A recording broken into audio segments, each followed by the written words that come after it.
அனைவருக்கும் வெள்ளிக்கிழமை காலை வணக்கம். சண்டே வீடியோ வந்து பார்ட் 1 பார்ட் 2 2 வீடியோ அப்லோட் பண்ணுறேன். இன்றைக்கி நான் பார்க்காதவங்களுக்கு வந்து லிங்க் வந்து டிஸ்கிரிப்ஷனில் தரேன், மறக்காம செக் பண்ணி பாருங்கள்.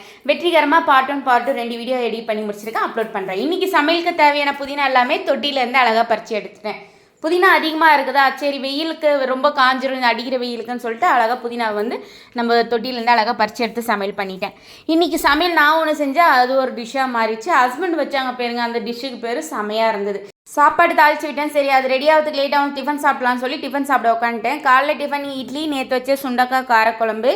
மேல் வீட்டாக்கா சமயபுரம் மாரியம்மனுக்கு மாலை போட்டிருக்காங்களா, இன்றைக்கி வந்து கேசரி செஞ்சு வச்சு சாமி கும்பிட்டேன்னு கொடுத்தாங்க காலையில். அதுக்கப்புறமா தயிர் பச்சடி. காலையில் சரி டிஃபன் சாப்பிட்டு ஆரம்பிக்கலாம்னு சொல்லிட்டு டிஃபன் சாப்பிட உட்காந்துட்டேன். ஸ்வீட் எடு கொண்டாடுன்ற மாதிரி காலையில் ஃபஸ்ட்டு ஸ்வீட்டை தான் எடுத்து சாப்பிட்டேனே. முடிச்சுட்டு அதுக்கப்புறம் சாப்பாடு எடுத்து வந்தேன்னா நல்லா பக்காவாக வெந்திருந்தது, சூப்பராக காயெல்லாமே வெந்திருந்தது.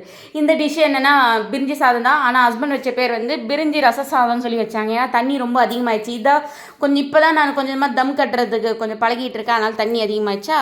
சரி ஓகே, ஹஸ்பண்ட் வச்ச பேரும் சூப்பராக தான் இருந்தது. இன்றைக்கி இதுதான் ஸ்பெஷல். பாய்.